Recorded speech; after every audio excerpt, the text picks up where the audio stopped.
The next thing I want to talk about is kind of an interesting episode. Most of the time, you read in textbooks that yay, the Treaty of Amity and Commerce is signed in 1778, and Rochambeau shows up in 1780 in Newport, Rhode Island. And people kind of wonder, well, why did it take Rochambeau 2 years to get there? And it didn't really take Rochambeau 2 years to get there, because Rochambeau didn't become involved until 1780. The first person that the French were going to send to America was actually D'Estaing, and I have a picture of him right here, was D'Estaing. And D'Estaing was an interesting choice. He had fought under Louis XV as an army officer and had fought very well. And so Louis XVI, who was very young and who was trying to manage the American Revolution, but he's really working under the influence of Vergennes, the kind of the Secretary of State. So D'Estaing is picked because he served Louis XV very well. But D'Estaing is supposed to also be in charge of a fleet of 12 ships, as well as the 4,000 soldiers that he's going to be bringing with him to North America. And D'Estaing, while he has proven himself in the army very well, doesn't know anything about naval matters. So he's really not the best choice for it, even though he tries very hard. And so D'Estaing leaves with about 4,000 troops and 12 ships, and he sails for America. But he has some problems, because on the way he's harassed a great deal by British ships. And remember that the French and British navies have had their difficulties before, and that if you take out the French Navy, then the French Army isn't going to be able to do very much in North America. We remember this from the 7 Years' War lecture. So the poor Comte d'Estaing has similar problems. He's harassed by the British on his way to America, and then he gets stuck in a huge storm. So he has to withdraw and go down to the West Indies, where the French have some holdings in the West Indies, in order to kind of repair his ships, rearrange his army, and try again. So after he goes to the West Indies for a little while, he tries again, and this time in 1779, he tries to help out Savannah, because Savannah is being attacked by the British. And so D'Estaing has a great idea that he'll show up with his ships and his army, and he will free Savannah from the British. And so the British say, well, why don't we reach a treaty conclusion? And this sounds pretty good to D'Estaing. Yes, let's reach a treaty conclusion. He goes to make peace with the British, except the British kind of tricked him, and they end up re-attacking, and D'Estaing can't withstand the attack, so he has to take his troops, get it back on the boat, and withdraw again. And at this point, the relationship between America and the French is not very good, because the Americans say, you were going to bring troops and ships. Where are they? We've seen the French Navy kind of off the coast if we squint really hard, but they haven't done us any good. Some of the Americans are not as keen about French aid as you might think they are, because the 7 Years' War is still fresh in some people's minds. And one thing that is separating Anglo-Americans from the French is religion, because the French are Catholic, the Anglo-Americans are mostly Protestant. And while this might not seem to be a very big dividing line for us today, back in the 18th century, it was a very large dividing line. And one of the ways that the Anglo-Americans had kind of whipped up, I don't want to say patriotism, but kind of whipped up excitement against the French in the 7 Years' War was to say they are fighting against these popish people, these people who don't follow God but follow a pope. And so there is still kind of residue of this anti-French, anti-pope feeling in America left over from the 7 Years' War. And the fact that D'Estaing can't seem to get his ships in an area that would allow him to disembark his army and keep his army disembarked and actually provide aid to the Americans doesn't help the French image in America very much.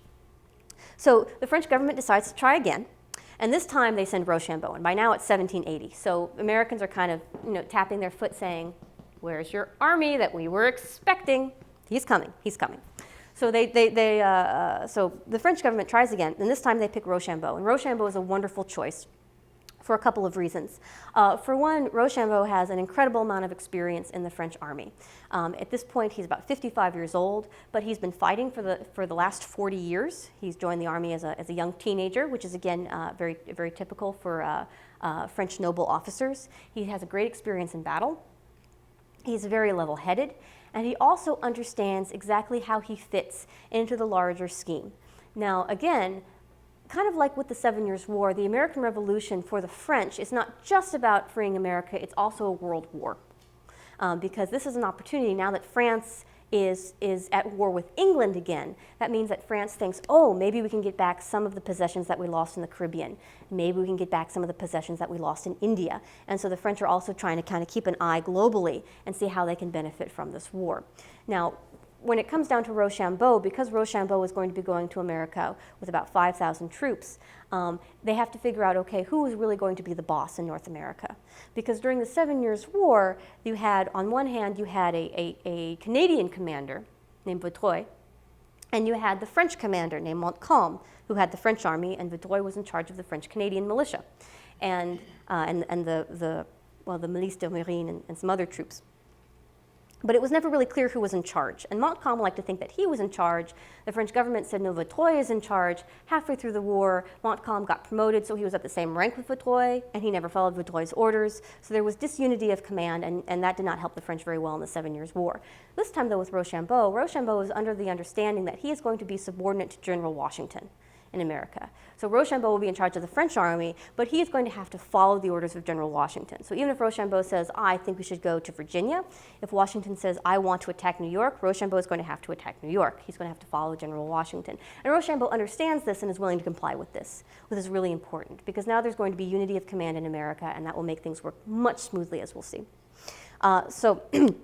So anyway, so in 1780, Rochambeau finally leaves with about 5,000 troops. He has a horrible, horrible time crossing the sea. He gets in Newport, Rhode Island, and gets a very chilly reception from the people in Rhode Island. And again, this is rather going back to that whole anti-French feeling that is still left over from the 7 Years' War, and also kind of the disappointments that Americans experience with D'Estaing. But after a few days, they warm up to each other. This ends up being a wonderful relationship between the French troops in Rhode Island and the Americans there. The French army becomes famous for its good discipline. The soldiers don't steal anything. They don't even take an apple from the tree. They're very well behaved. And the Americans warm up, and they start to throw lots of balls for the French officers, and the relationship between the two becomes very warm. And the French stay in Rhode Island for about a year. And again, you might think, well, what is taking so long? You know, we're in the middle of a war here. We need an army. Here's an army. Let's make it go fight. But because the sea voyage was so difficult, when Rochambeau arrived in North America, only about a third of his troops were able to actually stand for battle. And they were suffering from scurvy, of course, because the diet on the ship is pretty much hardtack and bad water. And the water got so bad that men had to hold their nose when they tried to drink it, and they had to mix in some rum or some wine to try to disinfect the water a little bit. And hardtack, if you've ever had hardtack, is not easy to eat, and it's not very tasty, and it's not particularly nutritious either. So the French army hadn't had any fruits or vegetables in a very long time, which is why they had scurvy. They also had the usual diseases that come with an army, like dysentery, which is also a very unpleasant disease to have, and it keeps you from fighting. And so Rochambeau needed to rest in Rhode Island for about a year so that his troops could recover from the sea voyage.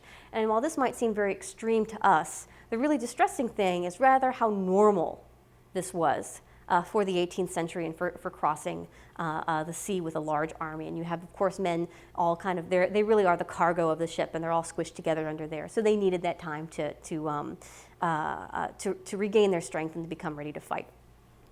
So by 1781, here we are at last. So by 1781, Rochambeau has his army in Rhode Island, and his army is ready to go.